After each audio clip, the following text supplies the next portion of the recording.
So hello students. So I am MANMADHA. So today I will start the topic network analysis. Okay, from today onwards you will be getting network analysis videos. Okay, regularly. So welcome to the engineers career group. Right. So here I will be giving a useful content for your GATE and engineering services examination, right? See, this network analysis subject plays a very important role in your GATE examination or any competitive examination, because so this is the basic subject, this is the first subject that you have to start with for any kind of competitive exam, right? You take any kind of technical exam, so there is no a single question paper without giving any question from the network. Okay, so that's why you must focus on this subject very well. So if you know the network analysis properly, then only you will be able to solve many other questions from other subjects. Okay, suppose if you are electrical people, suppose if you are electrical students, if you know the network analysis, power electronics will be easy, machines will be easy, right? Some other subjects also, analog electronics will be easy, right?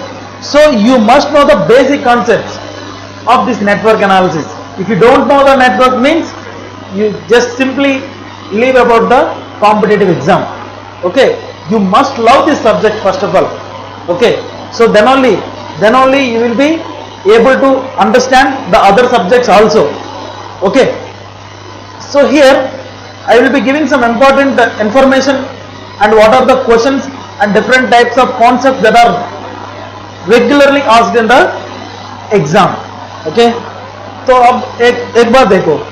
So generally you will be getting the questions in every question paper having a weightage of 8 marks to 12 marks every year. Okay, 8 marks to 12 marks every year, right? Every year you will be getting 8 marks to 12 marks. So not only this 8 marks to 12 marks, and if you know this subject, and that will be helpful in other subjects also. Okay, so you can expect the weightage on an average, at least it will be 15 marks, because it will be helpful for solving the questions in analog electronics, it will be helpful for the solving the questions in power electronics, like that. Okay, so that's why it plays a very important role. Okay, you don't think that it is only having a weightage of 8 to 12 marks, so I will leave this subject and I will start with another subject, means it is a wrong approach. It is a wrong approach. So before starting any kind of preparation of technical exam, you must start with this network analysis subject, right? So here I will be writing the topics that are to be discussed in this network analysis, right? So I am writing the topics here. देखो, the first topic is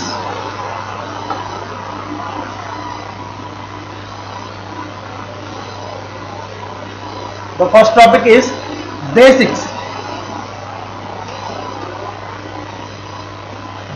of networks. Basics of networks and elements. Okay, second one is network theorems.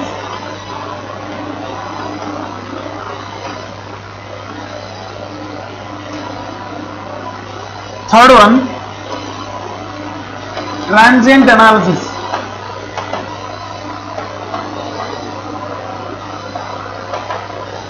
Fourth one, two-port networks.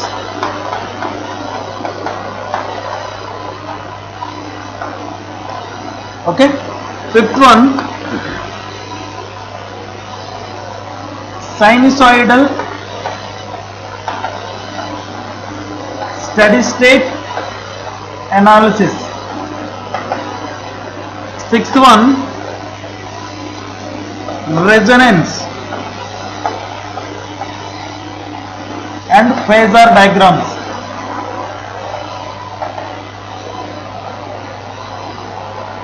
Okay, and for IAS you will be getting the questions from the graph theory. Okay, so here also I am writing the syllabus of the IAS also. Okay, graph theory,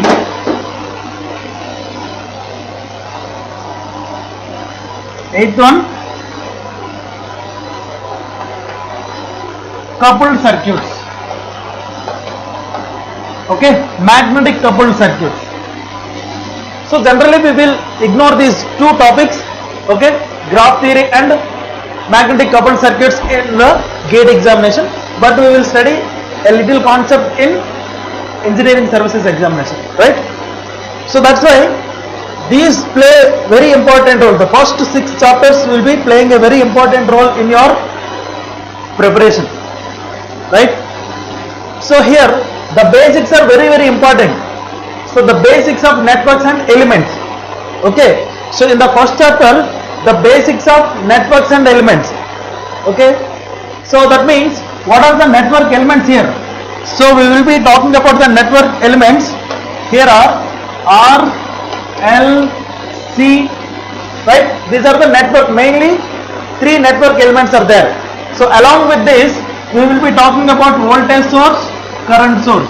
Okay, so the entire network consisting of mainly these 5 elements. Okay, resistor, inductor, capacitor, voltage source and current source. Okay, so in the first chapter I will give all the basic concepts. Okay, basics about all this resistor, inductor, capacitors and some problems. Okay, and some numericals. So we will discuss some of the important points about this resistor, inductor, capacitor and its behaviors. Okay, so and the properties of this RLCs. Okay, and the types of networks. Okay, types of network elements. Okay, not networks, types of network elements and properties of these network elements. Okay, so we will be talking about linearity, non-linearity, bilateral, unilateral, active, passive, time variant, invariant and lumped and distributive. Okay, so many behaviors are there. So we will decide which kind of behavior it is exhibiting. Okay, so which kind of behavior it is exhibiting.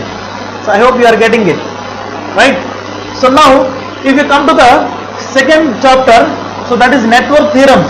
So here in the network theorem we will be talking about different kinds of network theorems. Okay, different kind of network theorem means superposition theorem, Thevenin theorem, Norton's theorem. Okay, reciprocity theorem. You will be getting more questions from the reciprocity theorem. We will be discussing lot of examples from reciprocity theorem. Okay, you will be regularly getting the questions from the reciprocity theorem. We will solve different kinds of numericals from the reciprocity theorem, right? And if you come to the transient analysis, okay, so many people will leave the concept transient analysis. If the question from the transient analysis comes, everyone will get fear. Okay, everyone will get a fear that okay, ये मेरे साथ नहीं होगा, ये question मैं नहीं solve नहीं कर पाऊंगा. Okay, so don't think like that. Okay, so I will give you all the basics which are helpful for solving the questions from transient analysis. Okay, so यहाँ पे भी we have to talk about the resistor, inductor, capacitor. So you have to talk about the resistor, inductor, capacitor. Okay, while charging and discharging. If you know the concepts of charging equation, discharging equation of resistor and inductor, okay, resistor and inductor, and it will be very useful in understanding the concept of transient analysis. Okay, so you have to know the transient equation. You have to know the transient equation for capacitor current, inductor current, capacitor voltage, inductor voltage, like that. Okay, so that's why you have to know the basics about this RLCs. Okay, so this is what the transient analysis. And two-port networks also. So you know very well, two-port networks are means what? Two-port networks are the two-port networks, we will be discussing about the different kinds of parameters like Z parameter, Y parameter, H parameter, G parameters, okay, T parameters.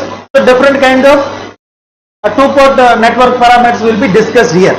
Okay, so sinusoidal steady state analysis. Okay, sinusoidal steady state analysis. So it is totally giving you the information about the sinusoidal responses. Okay, if you give the input any AC to any network, then what will be the behavior of the circuits. Okay, so there you will be getting the power lag, power lead. Okay, so these are the things you will be getting. So along with that you will get the information about resonance and phasor diagrams. Okay, so and graph theory also. Okay, cut set matrix, triset matrix, and everything will be given into that, and coupled, magnetic coupled circuits. Okay, so for the gate point of view, you need to no need to talk about these two as of now. Okay, so you will be talking about the remaining 6 chapters. Okay, so that's why you don't neglect. That's why you don't neglect this subject. Okay, so you will be coming with a good number of questions, good number of concepts also. Okay, so I hope you are getting it.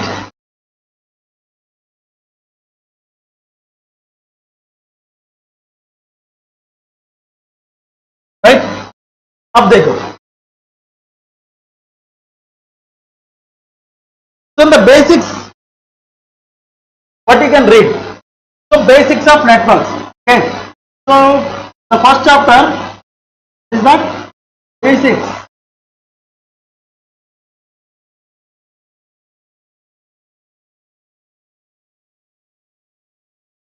Basics of network elements.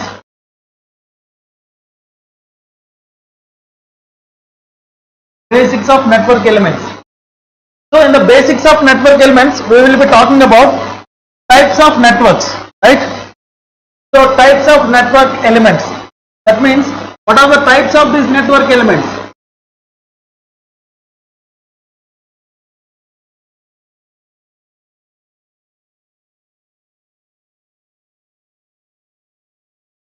Types of the network elements.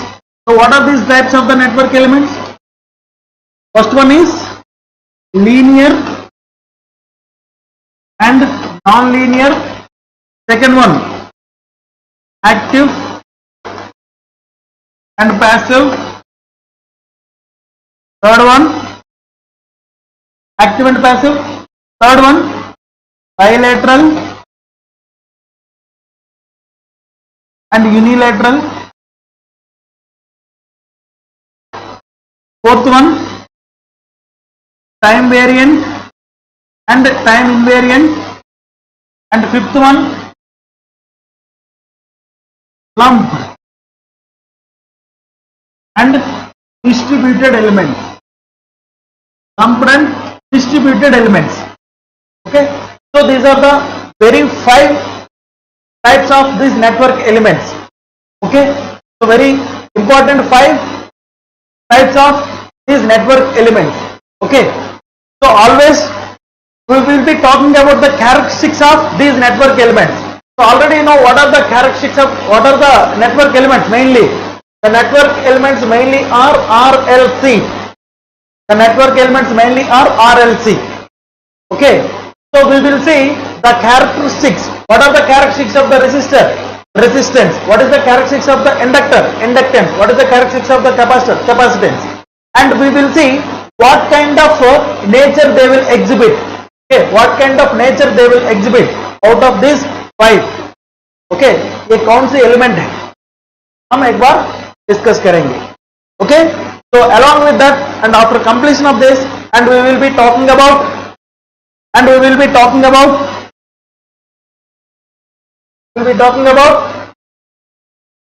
the current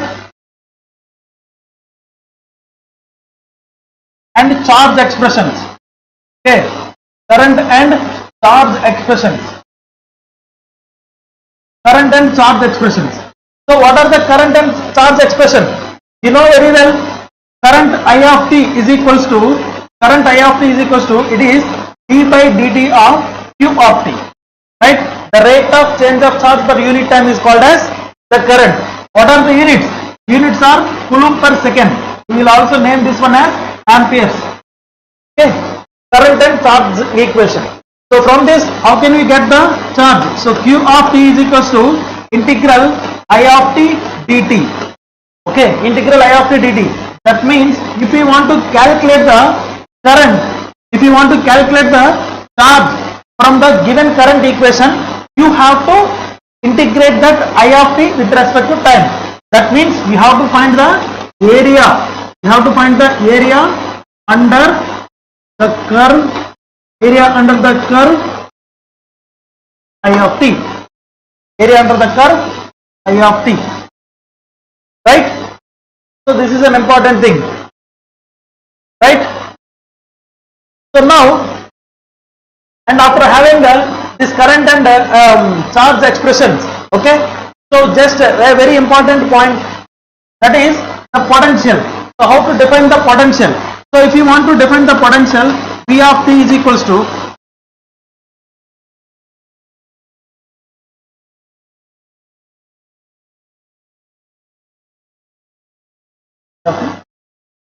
if you want to write the potential,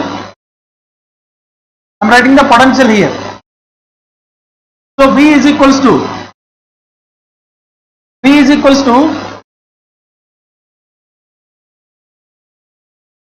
d omega divided by dq. Okay. So these are the basic that you should know. These are the basic that you should know. So first one is current.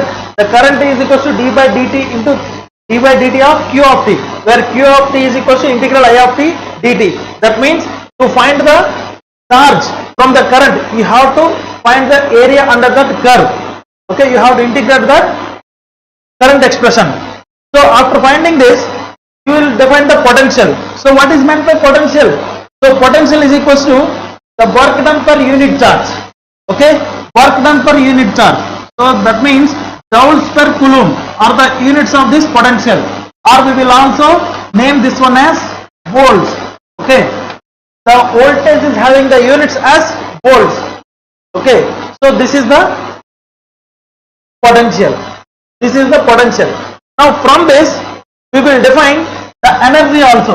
So how can we define, the power also? So what is the power? Power is equals to, you can write power is equals to the work done per unit time. The work done per unit time. These are the basics. Okay, work done per unit time. That means it is d omega divided by dq. I am writing, just I am rearranging this equation. Okay, into it is dq divided by dt. Right? So you know very well, this is equals to d omega by dq is called as the potential into what is dq by dt? dq by dt is I. dq by dt is I. So this is P. Okay, or otherwise you can also write this one as P of t is equals to, it is V of t into I of t. This is equals to power. Okay, power. This is equals to the power. So P of t in terms of time function. So what are the units? The units are what? The units are volts into amperes. So volt into amperes means these are the watts. Okay, units are watts. These are the units of the power. The work done per unit time is called as the power. Right? The work done per unit time is called as the power. So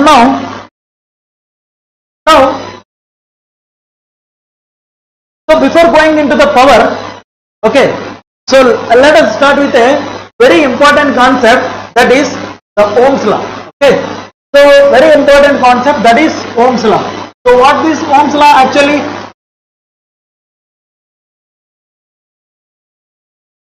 So what is this Ohm's law actually?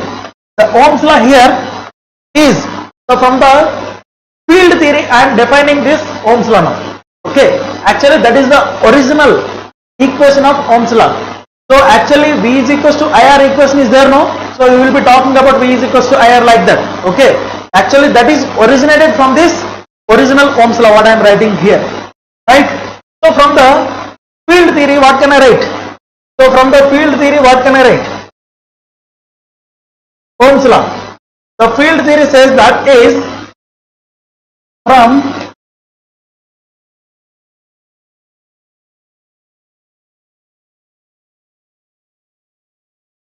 the field theory, it is J is proportional to E. J is proportional to E, where under constant temperature condition. Okay, constant temperature condition. So whenever the temperature is constant, the current density is proportional to the electric field intensity. So from this, what is J? J is equals to, it is sigma E, right? J is equals to sigma E, where J is the current density, E is the electric field intensity. What is the sigma? Sigma is the conductivity. So here I am writing the sigma means what? It is conductivity. It is conductivity. The sigma is conductivity. What are the units? The units of this conductivity are mho per meter. Mho per meter. Okay, mho per meter. So what is J? J means it is current density. What are the units? Units are ampere per meter square. What is E? E is electric field intensity.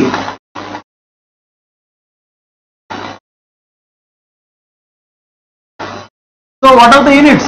Volts per meter. Volts per meter. Right? So this is what called as J is equals to sigma E, is called as the first form of Ohm's law. It is called as first form of Ohm's law. It is called as the first form of the Ohm's law. Right? J is equals to sigma E. Now you can ask me this question. So what happens, sir? What happens if the temperature is not constant? If the temperature is not constant, then sigma is also not constant. So what happens here is, if the temperature, let us suppose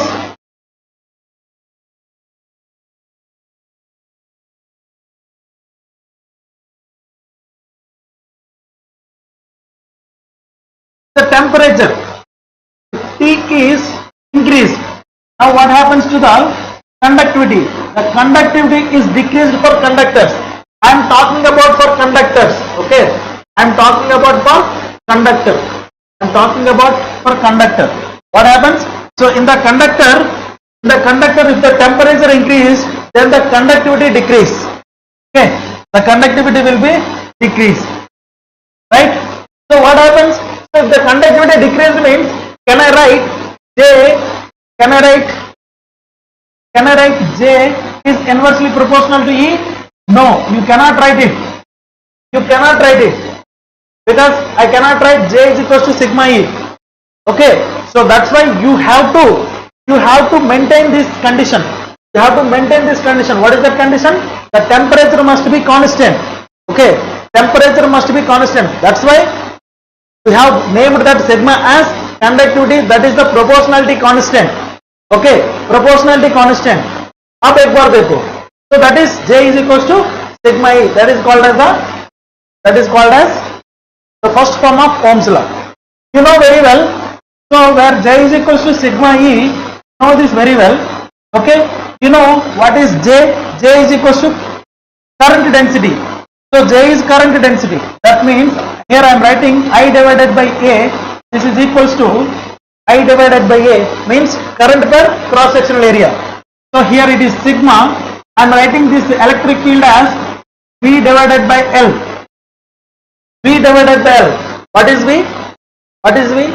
The potential developed within this small length, small gap. Okay, small gap. So I divided by A is equals to sigma into V divided by L. So from this I am writing V is equals to, it is L.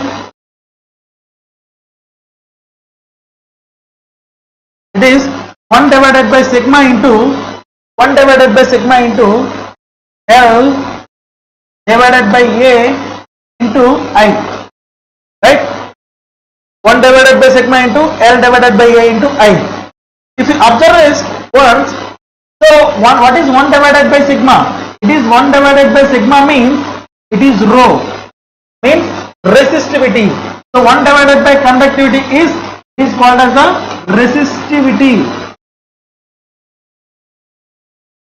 It is called as the resistivity. It is called as resistivity. What are the units?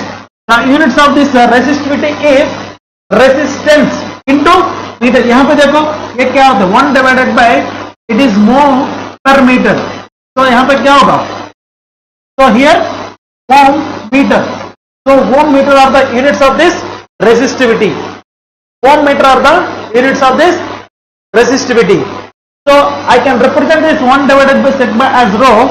So you can write this one as it is V is equals to it is rho L divided by A into I. Rho L divided by A into I.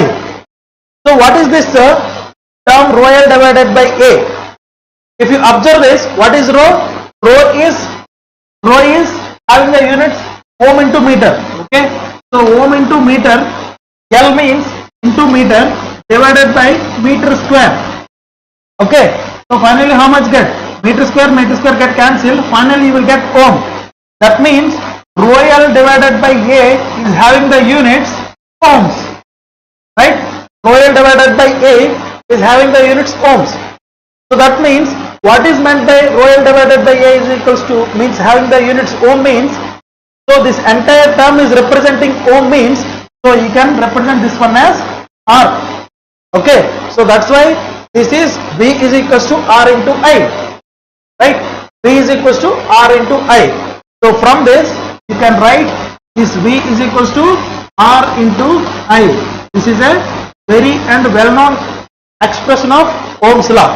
This is called as the second form of Ohm's law. Okay. This is called as the second form Ohm's law. Right? This is called as the second form of the Ohm's law. Right? These are very important concepts. So these are the basics you should know. Right? So these are the basics that you should know. Right? So tomorrow I will come with the next class. I will come with different kind of questions. Okay? So that will be useful for your preparation. Right?